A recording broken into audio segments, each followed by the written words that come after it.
You started beforehand but didn't go through so much the argument of when do we limit. Could you show, in the case of when do we limit, if we're opting the second case in magical and completely theoretical, how would you do the when do we limit without the practical consequences?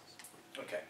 You say, clearly proposition have decided that they would like to place a limit on the expression that individuals can have within society. So let's be very clear. So you outline what it is that they are limiting. So companies are people too. They are essentially made up of people. They have a corporate identity. And when they produce something, we understand it normally as their right to freely express that they have done that thing and that what they have done is good. We of course limit, in the current context, their ability to lie about what they do. So we say you cannot go out and say, here, this milkshake will cure cancer. We limit that, and the reason we do that is because the harm from that people will buy that and then die of cancer, or that they will buy this car and then its doors will fall off. We limit that because it's a very clear harm that's shown. So that's a pure freedom of expression issue. We don't think that in this case, those same harms have been shown by proposition. So when they show their three harms, so you're building yourself up to the comparison of consequences. So you say, they need to show that the harms that they have, which are one, and you run through them, outweigh the harms that we have. Our case is going to be twofold. To show that one, their harms aren't actually harms,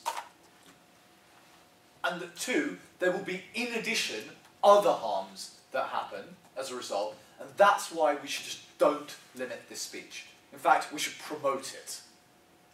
So you're both saying don't ban it, because you're showing their harms don't exist as they say it, and then if you want to show other negative consequences, those would be reasons for saying let's promote advertising. It's so good, in fact, because it makes us all want to become capitalist pigs. And that's a brilliant thing. That might be your case. But what is the value of, again, like, we don't limit because that's bad, but what is the good of freedom of expression? Okay, free exchange of ideas. Sorry, this is like really standard. I don't think that you would go into that in your 7 minutes. Because this isn't that... Given the freedom of expression is good, we just want to say where is their value. You say freedom of expression unless... Pride would be shooting themselves in the head if they would have pretty much tried to say no to that, because they'd have a huge burden on their shoulders. You don't have there are certain things in debate which are taken as given. Freedom of expression being a good thing is generally taken as a given, because we are in a liberal paradigm. Death being bad. But it's also a given that we sometimes limit it. The line at which we limit it is what we often debate. Right? I don't think that it's sensible for you to go for a minute explain why freedom of expression is good, because prop will immediately go, yeah, you're right, freedom of expression is good, but as we've said, like, where it's abused, where it's used to trick people, we stop it. And then you've lost a minute of your time debating something which they were going to see anyway. One final note about first stop.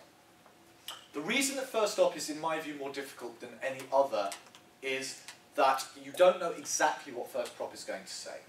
You know what the motion is, but we can write these speeches in this room without a first prop until the cows come home.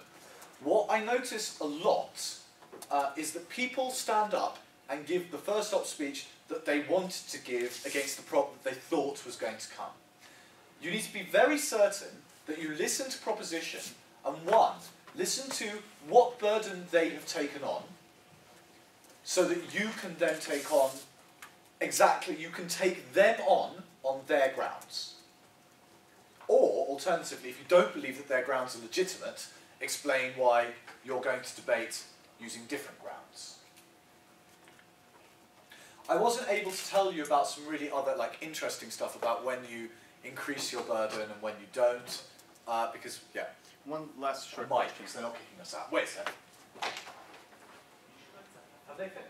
Yeah, that's okay, we have to would you recommend working on rebuttal ahead of time? I know that you have to be flexible, but would you recommend sitting on rebuttal as well on the 15 minutes? Yes. Absolutely. Yeah. Okay. You should. in the 15 minutes, you have time to go, because you know in op you should be going, or in any position, you should be thinking about what the other side are likely to bring, because that often is a very good way of you finding arguments yourself, which I'm going to mention in the extension one in a sec. But also you should then go, wait, shit, what are we going to say to that? The reason you want to do that is that any rebuttal that you give of a point should stand within your case. Your rebuttal is not distinct from your case. If your rebuttal completely contradicts your case, you're still contradicting yourself. They're not separate things. So you need to make sure that, okay, talk to your partner and go, look, when they come up with the bridge to the east thing, what's our response going to be to that? And make sure that it then fits with your wider case. Any outstanding questions?